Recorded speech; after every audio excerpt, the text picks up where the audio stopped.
오늘 우리에게 주신 하나님의 말씀 사사기 17장 1절에서 13절까지의 말씀입니다.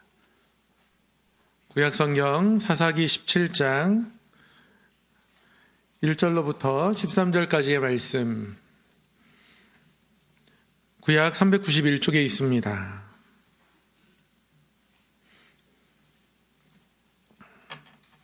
한 절씩 교독하겠습니다. 에브라임 산지에 미가라 이름하는 사람이 있더니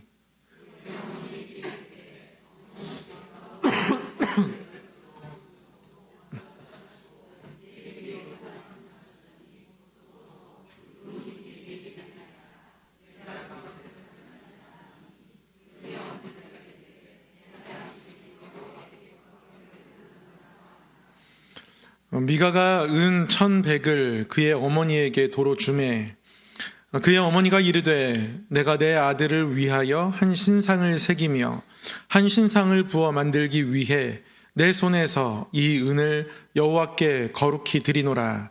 그러므로 내가 이제 이 은을 내게 도로 주리라.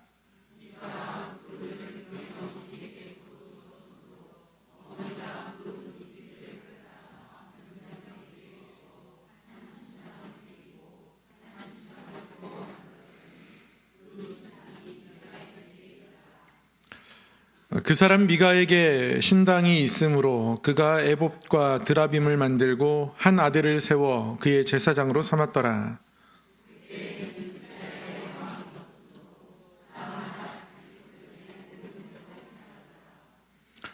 유다 가족에 속한 유다 베들레헴에 한 청년이 있었으니 그는 레위인으로서 거기서 거류하였더라.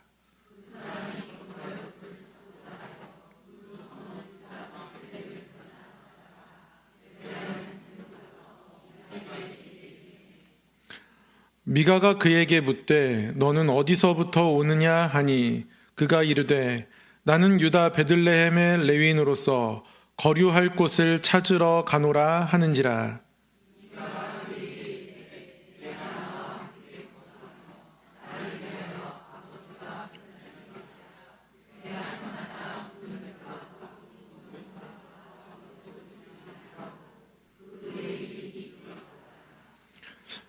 그 레위인이 그 사람과 함께 거주하기를 만족하게 생각했으니 이는 그 청년이 미가의 아들 중 하나같이 됨이라.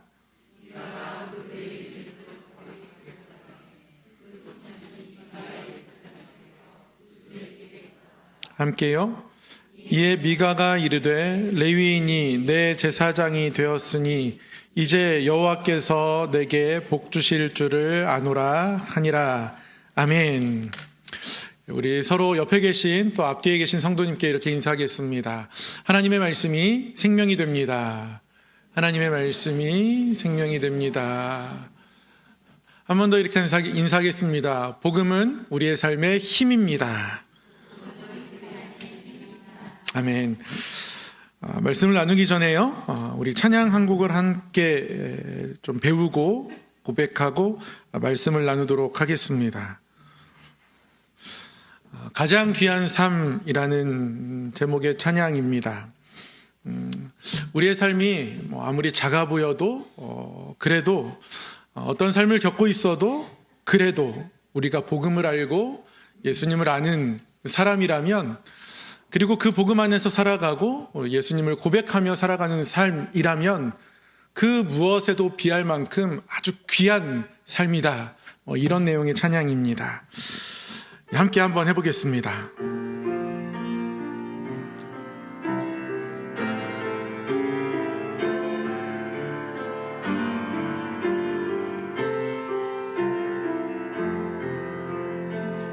아무도 모르는 삶이라 하여도 스치듯 지나는 삶이라 하여도 후회하지 않고 오늘을 사는 것은 가장 귀한 삶을 알미라. 내가 꿈꾸는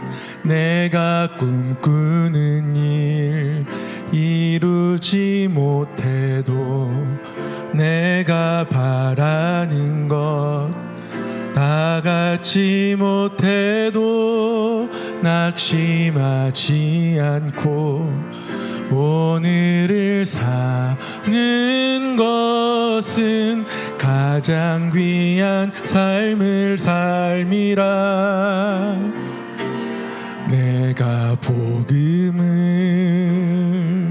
알고 내가 복음을 믿고 내가 복음을 전하며 살아간다면 나의 삶은 가장 귀한 삶이라. 내가 예수를 알고 내가 예수를 믿고 내가 예수를 전하며 살아간다면 나의 삶은 가장 귀한 삶이라.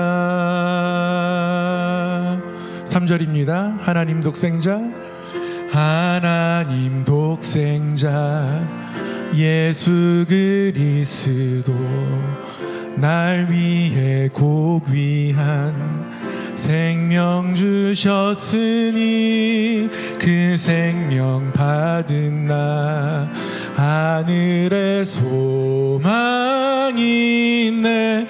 나의 삶은 귀한 삶이라. 내가 복음을 알고 내가 복음을 믿고 내가 복음을 전하며 살아간다면 나의 삶은 가장 귀한 삶이라. 내가 예수를 알고 내가 예수를 믿고 내가 예수를 전하며 살아간다면 나의 삶은 가장 귀한 삶이라. 다시 한번 내가 복음을 알고 내가 복음을 믿고 내가 복음을 전하며 살아간다면 나의 삶은 가장 귀한 삶이라. 내가 예수를 알고 내가 예수를 믿고 내가 예수를 전하며 살아간다면 나의 삶은 가장 귀한 삶이라. 아멘. 네, 오늘 고백한 것처럼 사람은 자기가 아름답다고 생각하는 것을 추구하게 되어 있거든요. 나의 보석이 자녀라면 자녀가 성공하는 것을 추구할 테고요. 내가 빛나는 것이 물질이라면 물질을 쌓는 것에 열심을 낼 겁니다. 내가 가장 빛나는 순간이 하나님 앞에 깨끗하게 서 있을 때 그 복음을 붙들고 살아가고 예수님을 알고 예수님을 힘입어 살아가는 것이 가장 아름다운 삶임을 고백할 때 우리는 더 주님을 추구하게 되는 것이죠. 그런 삶의 모습과 마음의 중심이 저와 여러분 모두에게 있기를 간절히 소망합니다. 오늘은 사사기 17장의 말씀을 함께 나누겠습니다. 미가 집의 제사장이라는 제목입니다. 사사기의 사사들의 이야기는 많이 알려져 있지만 그 이후에 17장에서부터 시작되는 여러 소드들의 이야기들은 잘 알려져 있지는 않습니다. 무척이나 생소한 이야기인데요. 그런데 너무너무 중요한 이야기입니다. 뉴스를 통해서 여러 가지 안타까운 범죄나 사람이 어떻게 저럴 수 있지 이런 뉴스들을 이렇게 접하게 되면 이렇게 충격을 받습니다. 누가 부모를 막 이렇게 때렸다거나 엄마가 자녀를 막 학대하면서 키운다거나 이런 이야기를 들으면 어떻게 저럴 수 있지 이런 생각이 듭니다. 그런데 그런 충격적인 뉴스의 충격을 배로 더할 수 있는 경우가 있는데요. 그런 일을 저지른 사람이 성직자이거나 아니면 그동안 사회적으로 뭔가 존경받는 사람이거나 어떻게 그런 사람이 그럴 수가 있지? 어떻게 사람이 그럴 수가 있지 해서 조금 더 증폭되는 거죠. 어떻게 그런 사람이 그럴 수가 있지? 여기까지 나아가는 겁니다. 그런 면에서 성도인 우리는 우리의 삶을 늘 깨끗하게 하나님 앞에 유지할 수 있도록 돌아보아야 합니다. 왜냐하면 세상 사람들이 어떻게 그럴 수 있지라는 문장을 불러오는 어떤 모습을 하는 것과 성도가 그렇게 하는 건 다른 겁니다. 성도가 어떻게 그럴 수가 있지라고 사람들이 말할 수 있고 또 생각될 수 있기 때문에 그렇습니다. 그런 면에 있어서 오늘 본문이 우리에게 울리는 경종은 매우 크다고 할 수 있겠습니다. 오늘 말씀 전에 한번 사사기 전체에 대해서 한번 잠깐 복습해 보도록 하겠습니다. 사사기를 처음 시작하면서 사사기가 크게 세 부분이라고 말씀드렸습니다. 네. 1, 2장에는 프롤로그, 그리고 이제 3장부터 16장까지가 12사사들에 대한 중심 이야기가 있고 17장부터 21장까지 몇몇 에피소드들이 이렇게 추가되어 있습니다. 첫 번째 파트인 이 프롤로그에는 잘 안 넘어가는데 가나안 땅을 완전 정복에 실패하는 이스라엘 백성들의 모습이 나타나 있고 그래서 가나안 토착민들과 그들이 함께 살게 되는 내용이 기록되어 있습니다.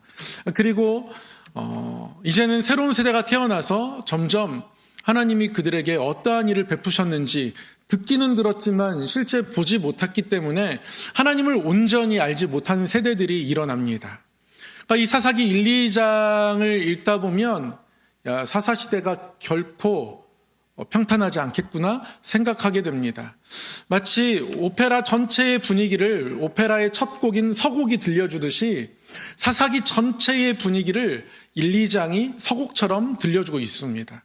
그리고 정말 이제 사사 중심의 이야기를 보면 하나님이 세우신 사사들이지만 점점 이 사사들의 수준이 내려가는 것을 알 수 있습니다.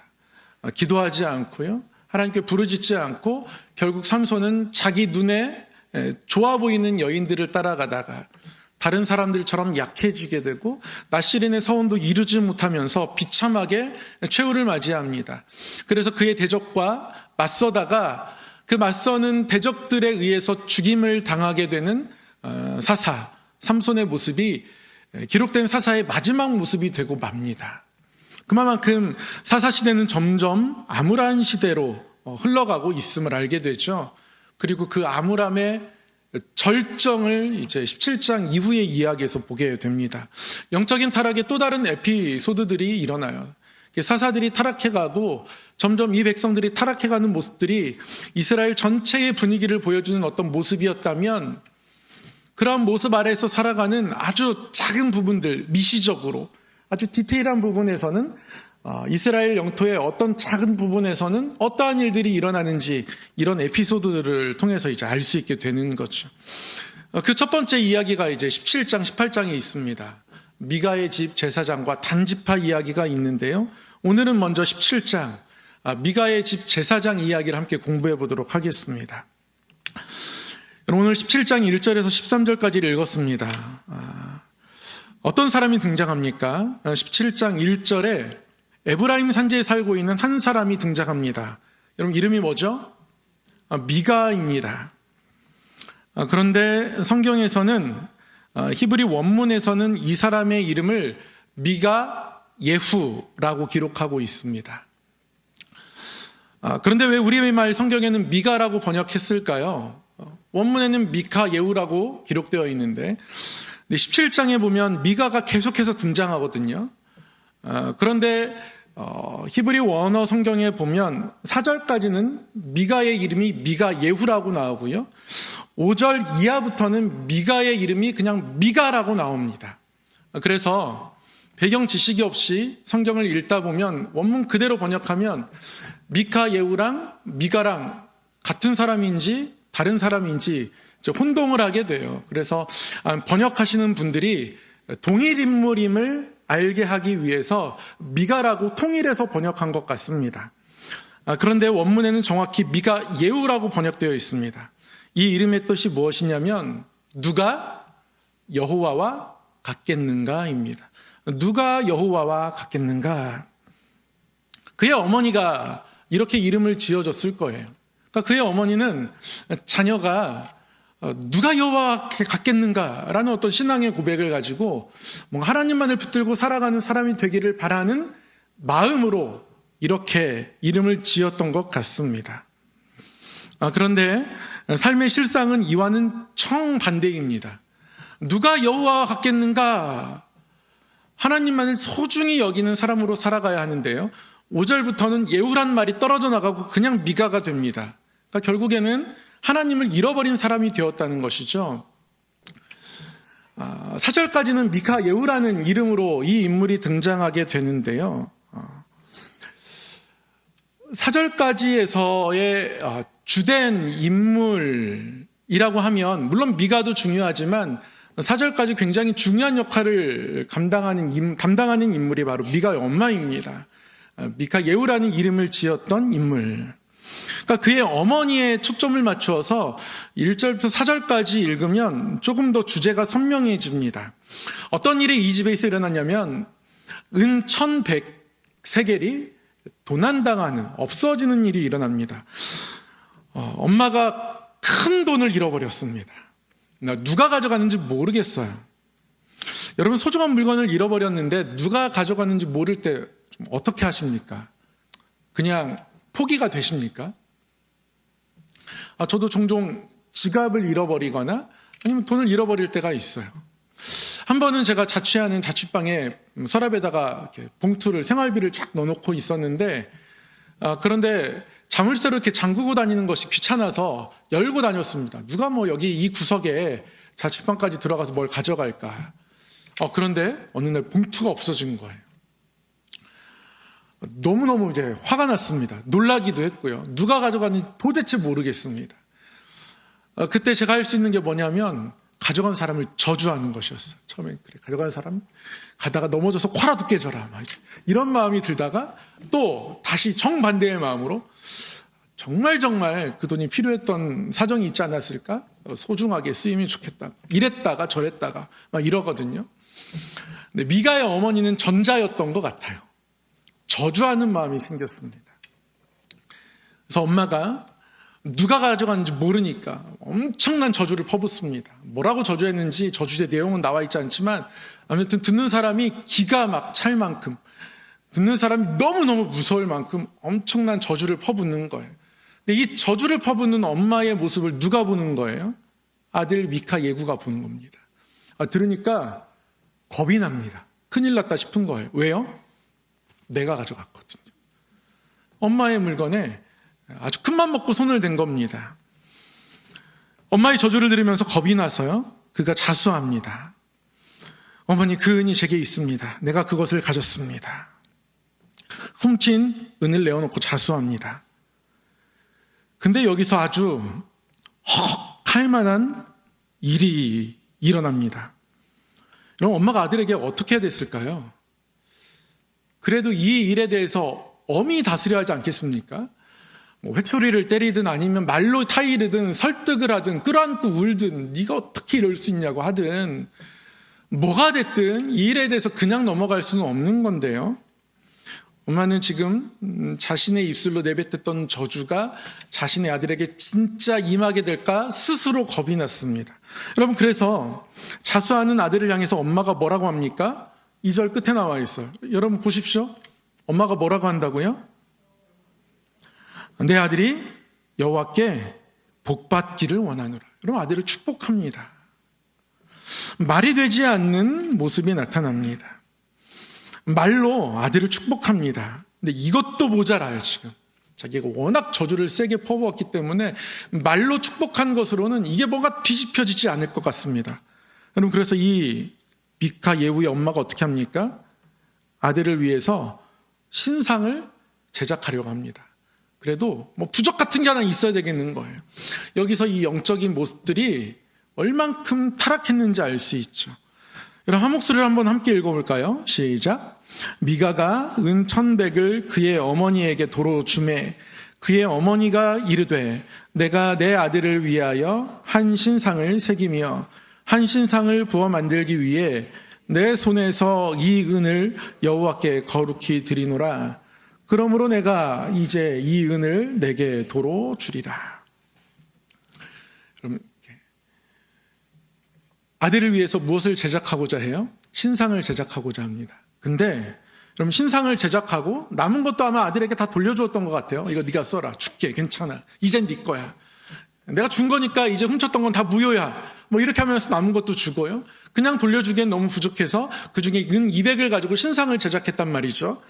그런데 이러한 모든 행동을 하면서도 하나님 앞에서 조금도 거리낌이 없는 거예요. 이게 문제입니다. 신상을 새기고 신상을 부어 만들면서 내 손에서 이 은을 여호와께 거룩히 드리노라. 그 또한 하나님께 거룩히 드린다고 말하고 있는 거예요. 여러분, 말이 안 되는 일이 벌어지고 있습니다. 여러분, 이게 하나님께 드리는 게 아니잖아요. 자신의 뜻대로 사용하고 있는 것이고 하나님 앞에 하나님이 명하신 대로, 아니 정반대로 행했음에도 불구하고 하나님 앞에 어떤 회개도 없습니다. 어떤 반성도 없고요. 한 신상을 부어 만들면서도 10계명의 1, 2계명에 해당합니다. 모를 수가 없는 계명입니다. 근데 그대로 행하면서도 내가 이 은을 여호와께 드리고 있다고 말하고 있어요. 그럼 너무너무 무섭습니다. 하나님을 거스르면서도 하나님께 우리의 삶을 드리고 있다 고백할까 너무너무 두려운 거예요. 그런 일들이 벌어지고 있습니다. 이게 이 어머니의 모습입니다. 그러니까 미카 예후라고 이름을 지었지만 삶의 모습은 전혀 그렇지 않은, 하나님과 너무 상관없이 살아가는 모습이 그 가정에 나타나고 있는 것이죠. 여러분, 이 사람이 어떻게 자랐을까요? 이제 5절부터는 미카 예후라는 이름에 예후가 없어집니다. 하나님과 상관없이 살았다는 뜻이에요. 그 사람 미가라고 이야기합니다. 그 사람 미가, 어떤 미가요? 정말 하나님과 상관없이 하나님을 대적하며 영적인 타락 속에서 그렇게 자라왔던 그 사람 미가가, 그 사람 미가에게 무엇이 있습니까? 5절에 보면 그 사람 미가에게는 신당이 있습니다.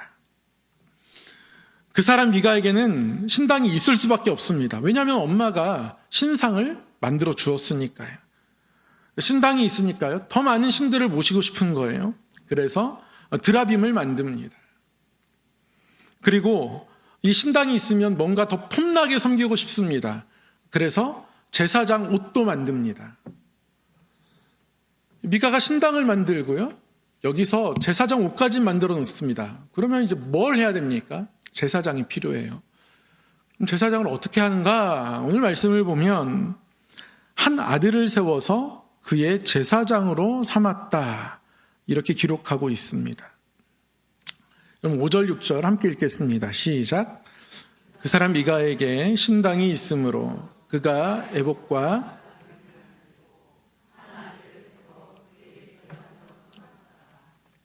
그때에는 이스라엘에 왕이 없었으므로 사람마다 자기 소견에 옳은 대로 행하였더라. 한 아들을 제사장으로 자기가 임의로 세웠습니다. 여러분, 하나님이 너무 싫어하시는 거예요. 하나님을 섬기는 제사장은 하나님께서 엄격하게 레위인들 중에서도 아론 계열의 사람들만 제사장이 되게 하셨습니다. 고핫과 무라리 자손, 게르손 자손이 모세를 대적해서 왜 우리만 이런 허드렛 일을 하느냐, 우리도 아론의 자손들처럼 제사를 침례하고 싶다고 광야에서 모세에게 반역했을 때 하나님은 그 향로에서 불이 나와서 그들을 삼키겠고 그들과 동조하는 모든 사람들은 땅이 그들을 삼키도록 아주 엄하게 심판하셨습니다. 가장 강력한 심판이 나타나는 대목이에요. 이스라엘 백성들이 하나님을 대적할 때 때로는 하나님이 그들을 심판하시며 교훈하십니다. 어쩔 수 없이 회초리를 대시는 거죠. 그래도 때로는 전염병이 돌아서 아론이 그들 가운데 가서 향을 들고 기도하면 하나님 그때 낫게 해주셨어요. 그러니까 병으로 아프면 나을 기회가 있단 말이에요. 그러나 불에 태워지고 삼켜지고 땅에 삼켜지면 그들이 다시 하나님 앞에 올바로 설 기회조차 없습니다. 그만큼 강력한 심판으로 하나님께서 제사장직을 넘보는 사람들을 심판하셨단 말이죠. 그런데 지금 미가가 그렇게 하고 있습니다. 아무나 제사장으로 세웁니다. 여러분, 역사는 반복돼요. 나중에 이 일들이 여로보암 시대 때 반복됩니다. 여로보암이 북이스라엘을 건국하고 나서 자신의 나라도 뭔가 그럴 만한 하나님을 섬기는 모습이 있으면 좋겠습니다. 그럴듯한 모습이 세워졌으면 좋겠어요. 그래서 베델에 단을 쌓고 산당을 세웁니다. 그때 여로보암 또한 제사장을 세워야 하는데 아론에 속한 사람이 북이스라엘은 없으니까요. 그때 어떻게 합니까?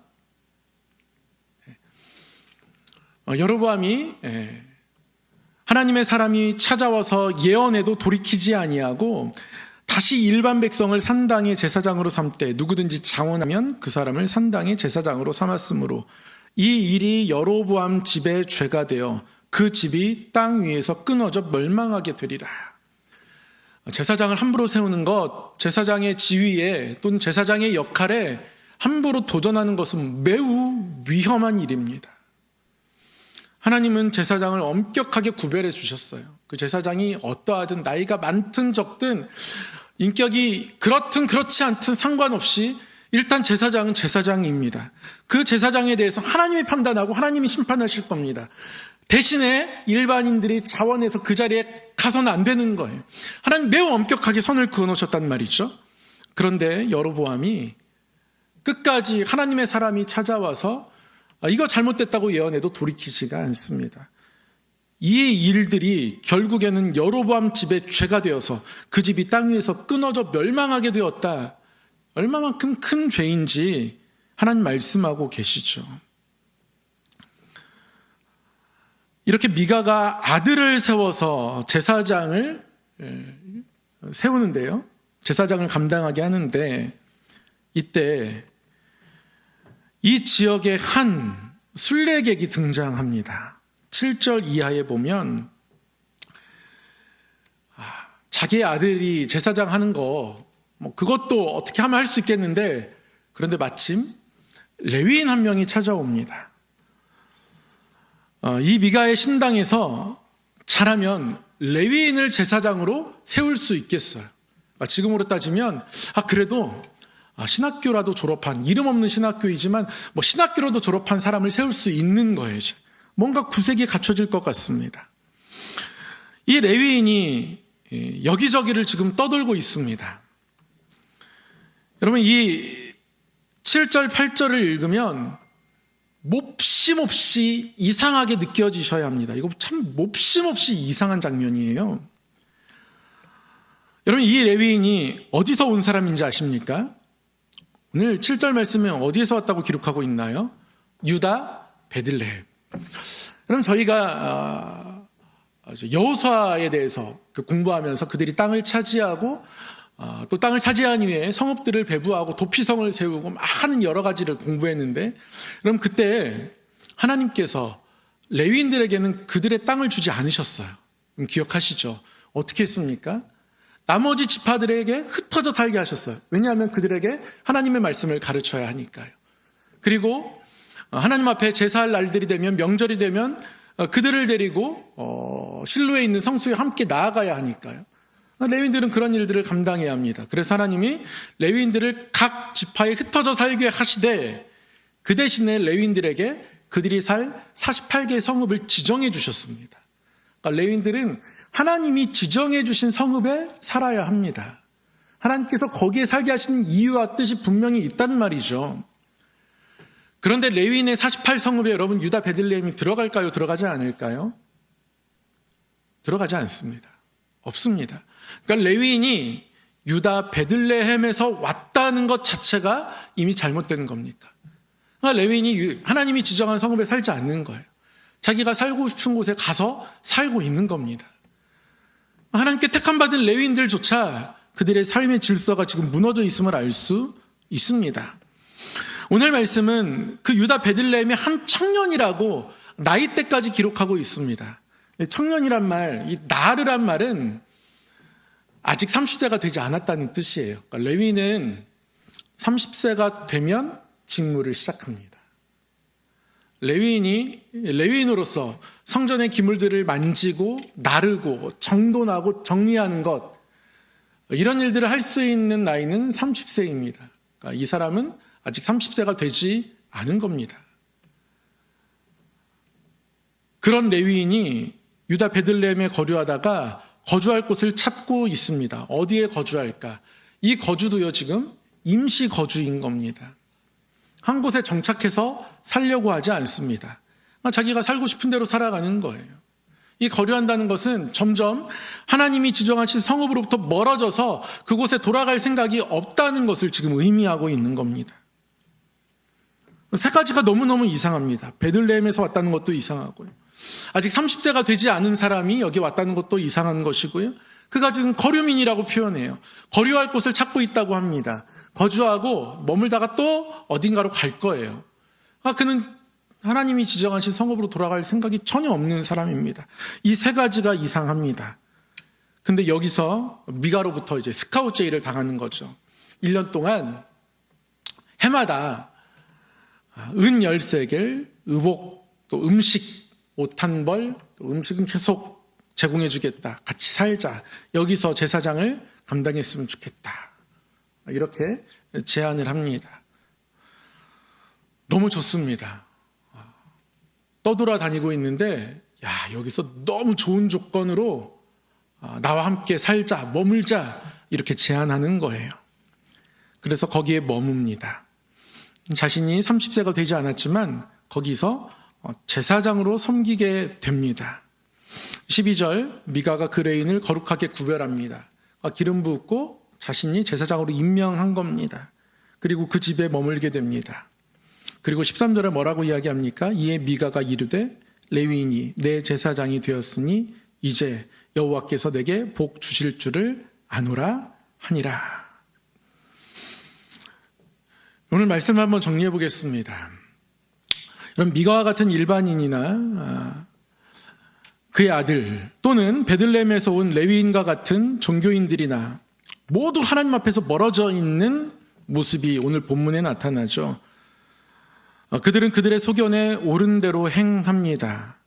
그리고 그들의 소견에 옳은 대로 행하면서도 어떤 내적인 갈등도 없고요, 회개도 없습니다. 하나님으로부터 멀어졌는지조차 깨닫지 못하기 때문에 그렇습니다. 여러분, 우리는 그렇습니다. 내 눈에 좋은 것을 탐하다가 하나님을 잃어버리는 경우가 참 많습니다. 내 눈에, 내 생각에 이게 옳다, 어떤 절대적인 가치나 절대적인 신념들이 들어오잖아요. 그러면 하나님을 찾아가는 길을 영영 잃어버린 경우가 많습니다. 내가 누리는 복이 너무나 중요하다고 여기다 보면 복을 주시는 하나님을 잊게 돼요. 그러니까 우리 눈에 좋은 게 눈에 들어올 때 그때 조심해야 합니다. 그때 조심하고 하나님이 주신 것이기 때문에 언제든지 하나님께 내어놓을 준비가 있고, 환난과 어려움이 있어도 하나님이 주신 것이기 때문에 언제든지 다시 하나님 앞에, 하나님께서 이것들을 분명히 내 삶에 언젠가는 도구로 사용할 것이어서 그래도 하나님 앞에서 믿음 잃지 않고 더 하나님 의지하면서 감당하겠습니다. 오히려 하나님 이것조차 이길 수 있는 믿음을 주시옵소서. 하나님 주시는 믿음이 나에게 필요합니다. 이렇게 기도하며 살아갈 수 있게 되는 것이 성도의 모습이어야 하는 것이죠. 우리로 깨닫게 하시는 영이 바로 진리의 성령님이십니다. 성령에 눈 감겨 있고 귀 막혀 있으면 우리 또한 사사시대를 언제든지 살아갈 수 있습니다. 저도 돌아보게 됩니다. 많은 목사님들, 선배 목사님들을 보면서 또 많은 교회들을 보면서 어떤 교회들을 부러워할 것인가, 어떤 교회들에게 눈이 가는가, 때로는 건물이, 때로는 음향이 좋은 교회들에게 눈이 갈 때도 사실이 있습니다. 그러나 하나님께서 하시고자 하는 일을 교회를 통해서 행하게 될 때, 그때가 교회의 가장 아름다운 모습이에요. 최근에 제가 제 입술로 가장 많이 이제 부르고 있는 찬양이 말씀 나누기 전에 불렀던 가장 귀한 삶입니다. 내가 복음을 알고 또 복음대로 살아가고 예수님을 알고 예수님을 따라 살아갈 때 내 삶이 가장 빛나고 있구나, 그렇게 하나님 앞에 서 있어야 다른 것들이 눈에 들어오지 않을 수 있습니다. 세상에 부러운 것이 별로 없어야 하거든요. 영적으로 깨어있으면 그렇습니다. 지난주 수요일날 제 목 상태가 너무 안 좋았어요. 사실 진짜 많이 아팠거든요. 지금은 그래도 많이 좋아졌습니다. 근데 이렇게 가끔씩 목회자는 아파야 되더라고요. 몸이 아프잖아요. 그러면 영이 살아납니다. 그러니까 이 금식이 주는 유익이 있거든요, 분명히. 믿음의 선배들이 금욕을 했던 이유가 있습니다. 육신을 쳐서 낮추면 영이 살아나게 되어 있어요. 영이 살아나면서 나에게 가장 빛나고 아름다운 것이 무엇인가 다시 이제 돌아보게 되고요. 다 필요 없다. 주님 한 분만으로 만족하게 되고, 사도 바울의 그 자족함의 고백이 뭔지 알게 되고, 그것 있으면 충분하고, 그것 때문에 힘을 얻고, 그것 때문에 할만하고, 그것 때문에 하나님께서 주신 직분이 너무너무 귀하고, 더 열심히 하고 싶고, 더 잘하고 싶고, 다른 사람 다 필요 없고 하나님께만 칭찬 듣고 싶고, 이러한 충만함이 생겨나게 되더라는 거죠. 그럼 무엇이 가장 귀합니까? 우리 눈에 좋아 보이는 것들이 삼손 눈에 딥나의 여인이 좋았고, 가사의 기생이 좋았고, 소래골짜기의 그 여인이 좋아 보였습니다. 근데 이런 세상의 것들이 좋아 보이면 결국 삼손처럼 약해져서 다른 사람과 같게 되어버리고 맙니다. 근데 우리가 복음을 사랑하고 예수님을 가장 귀하게 여기게 되면 우리의 영이 살아납니다. 여러분, 눈에 세상에 좋은 것들이 들어오지 않고 우리 주님께서 주신 이 복음의 말씀이 나에게 가장 귀한 것으로 고백되고 사모하고, 진짜 말씀, 어떻게 이런 귀한 말씀들이 우리 가운데 있을까? 사사기 17장에 어떻게 이런 말씀들이 있을까? 다시 말씀을 끌어안고 감사하고 감격하고 말씀으로 내 삶을 다시 회복시켜 주시는 하나님의 선하신 인도하시 너무 좋고 감사하고, 그렇게 하나님과 동행하면서 하나님이 주신 것으로 만족하고 감사하는 저와 여러분 됐으면 좋겠습니다. 그러면 교회가 분명히 이 땅 가운데 하나님의 크신 능력을 나타낼 줄 믿습니다. 분명히 성령으로 말미암아 우리에게 주어진 힘과 권능이 나타날 줄 믿습니다. 사랑의 하나님 아버지, 오늘도 말씀 앞에 불러주심을 감사합니다. 자기의 소견에 옳은 대로 행하지 않으며 진리의 성령이신 우리 성령님의 조명을 받아 하나님의 말씀과 하나님의 뜻을 따르는 우리 삶이 되고 또 우리 성함께가 되어지도록 역사하여 주시옵소서. 하나님, 내일 수능을 보는 우리 자녀들이 있습니다. 평안을 주시고 땀과 수고로 준비했다면 그 땀과 수고를 하나님께 드린 바 되게 하시고 하나님께서 갚아주실 열매들로 인도하실 길로 기대하며 나아가며 삶의 평생의 선하심과 인자하심으로 우리를 인도하실 하나님의 그 목자 되심을 바라보며 나아가도록 역사하여 주옵소서. 우리 성함의 모든 권속들, 우리 삶을 인도하신 하나님의 목자 되심 아래에서 눈물의 골짜기를 지날지라도 하나님 일으켜 세워주시고 힘을 더하여 주시고 감당할 수 있는 믿음을 더하여 주셔서 환우들에게 힘을, 용기를, 또 치료의 여정 가운데 하나님의 도우심으로 채워주시고 하나님 다시 한번 하나님 앞에 하나님의 주인 되심을, 또 하나님의 선하심을 고백하며 서도록 인도하여 주시옵소서. 우리의 걸음걸음 동행하시고 필요한 것으로 채우시며 믿음 더하시며 하나님 보게 하시는 우리 주 예수 그리스도의 이름으로 기도드리옵나이다. 아멘.